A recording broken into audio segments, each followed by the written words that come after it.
Fairfax County today, a wild scene that may have held up your commute. A car somehow wound up on the metro tracks that run in the middle of I-66. It all happened just west of the Dunn Loring Metro station, and as you can imagine, that threw off the Orange Line service for hours this afternoon. Our Tom Rousey is live now with the story. And how are things looking now, Tom? Well, Scott, service is restored, and I can show you that below me here. You see the train moving into the Dunn Loring Metro station at the moment. Things are back up and running both directions, but man, it was a different scene earlier today because it was down in that area down there where a car suddenly left I-66, crashed through the fence, and wound up on the Orange Line tracks. After this car somehow wound up on the Orange Line tracks, Metro temporarily shut down all train service between Vienna and West Falls Church.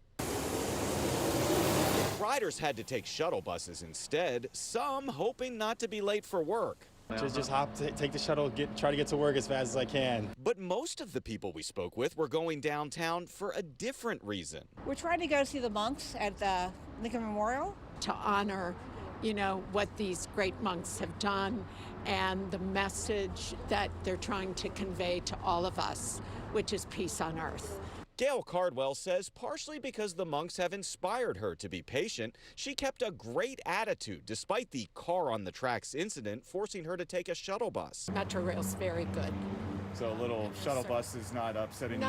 Not at all. Not on this day especially. According to Metro and Fairfax County Fire and Rescue, a driver on I-66 lost control and got into a single-car accident. It appears they smashed through this area of the fence and then wound up facing the other way on the Metro tracks. We're told firefighters extinguished a fire, and the driver was taken to the hospital with non-life-threatening injuries. Workers at the scene were eventually able to use a crane to lift the car off the tracks.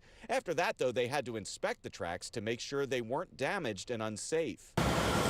Metro eventually restarted service. Trains single-tracked for a while before full service was restored.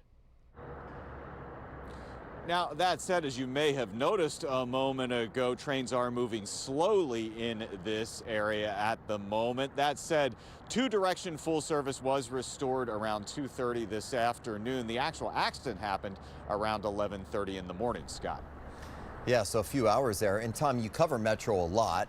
How often would you say that you see Metro lines that are shut down for issues on the track?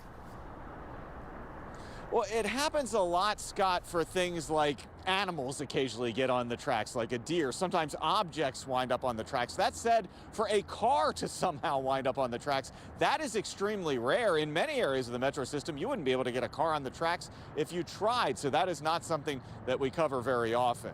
Reporting live in the Dunn Loring area of Fairfax County, I'm Tom Rousey, 7 News.